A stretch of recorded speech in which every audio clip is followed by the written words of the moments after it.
長方形嘅客飯廳完全冇走廊位，廚房呈緊柱嘅設計，有埋裝修，新淨企理。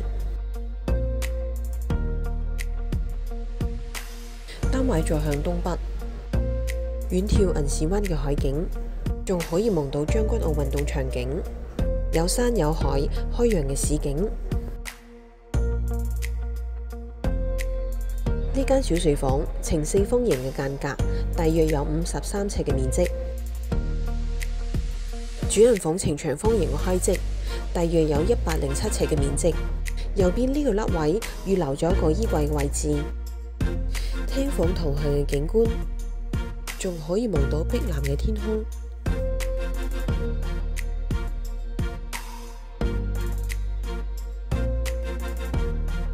浴室係名廁，保留原有浴缸嘅設計，乾淨企理。